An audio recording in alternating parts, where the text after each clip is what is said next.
ये 9th class का पहला चैप्टर यूनिट एंड मेजरमेंट का, ठीक है। वन शॉट में खत्म करने का मतलब जो 10 से 15-20 मिनट लग जाए खत्म करने में, उसको खत्म करते हैं, ठीक है।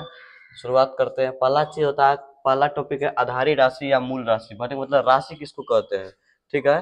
राशि कहते हैं उसको जिसको मापा या तोला जा सकता है, जिसको मापा या तोला जा सकता है। कहने का मतलब सीधा ये चीज हुआ, उसी को इससे पहले एक चीज आएगा राशि का,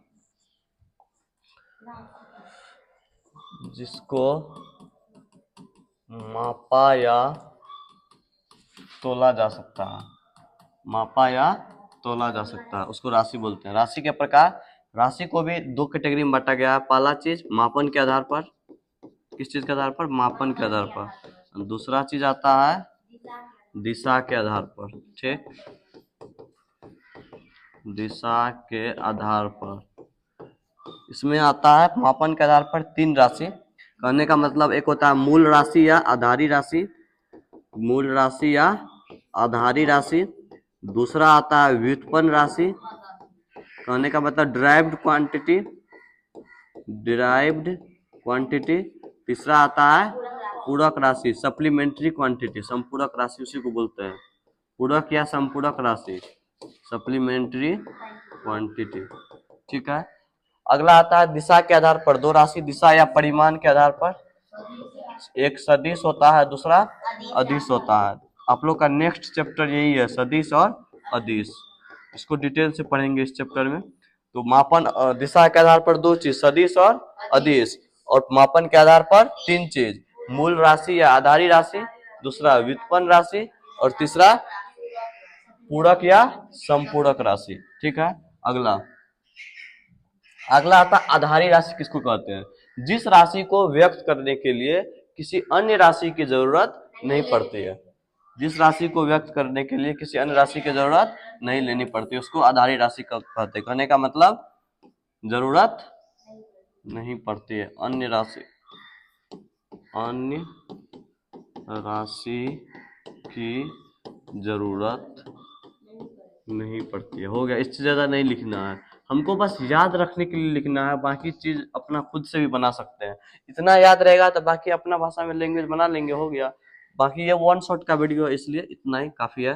व्युत्पन्न राशि का मतलब क्या होता है कि जिस राशि को व्यक्त करने के लिए आधारी राशि, कहने का मतलब क्या, ये राशि पहले वाले राशि की क्या होती है, जरूरत होती है, उस प्रकार के राशि को बोलते हैं व्युत्पन्न राशि।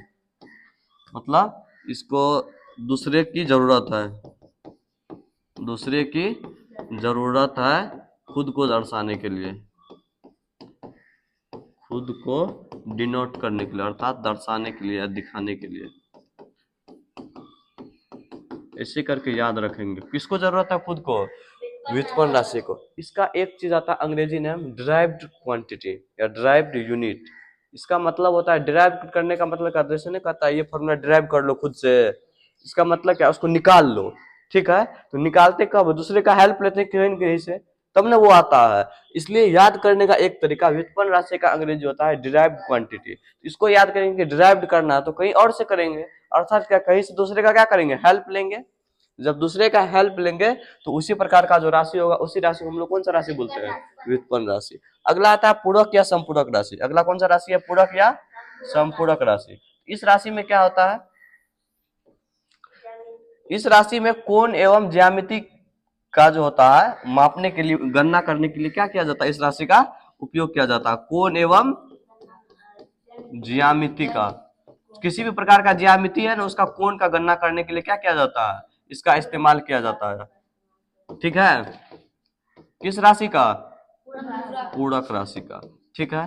तो ये ज्यामितीय कोण निकालने में भी दो टाइप का कैटेगरी का होता है, एक होता है ज्यामितीय कोण जैसे होता है, एक होता है ठोस कोण, एक होता है समतल कोण। कहने का मतलब अगर कोण 3D में अवेलेबल है, कहने का मतलब कोण 3D में अवेलेबल है तो किस प्रकार से, मतलब कौन सा राशि से निकालेंगे, उसका यूनिट क्या होगा, मात्रक क्या होगा, इसके बारे में जानते हैं। तो समतल कोण उसको कहते हैं जो चीज 2D में अवेलेबल रहता है, किस चीज में, 2D में।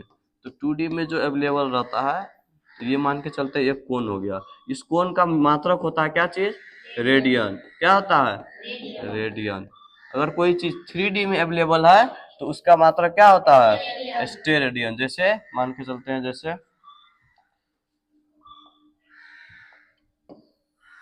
ये देखो घन क्या है, ये घनाभ है कि घन है, घनाभ है।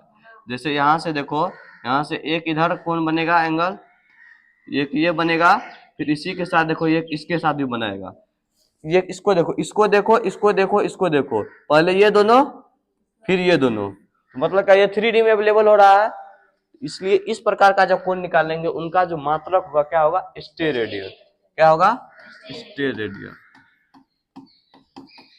ये चीज समझना था। तो 2D में रहेगा तो उनका मात्रक रेडियन, 3D में रहेगा तो स्टेरेडियन। कोई दिक्कत? चलो आगे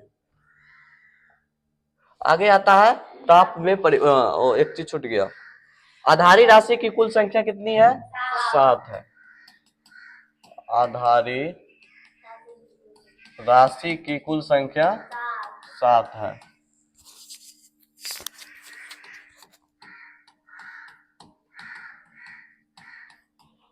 पहला लंबाई, जिसका मात्रक होता है क्या चीज, मीटर, सिंबल क्या चीज होता है, एम। दूसरा है द्रव्यमान, किलोग्राम, केजी। तीसरा है समय, सेकंड, एस। चौथा है तापमान,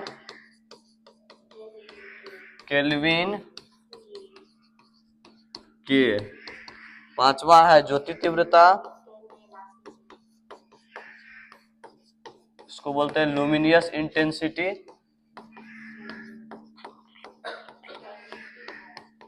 नेक्स्ट है विद्युत धारा,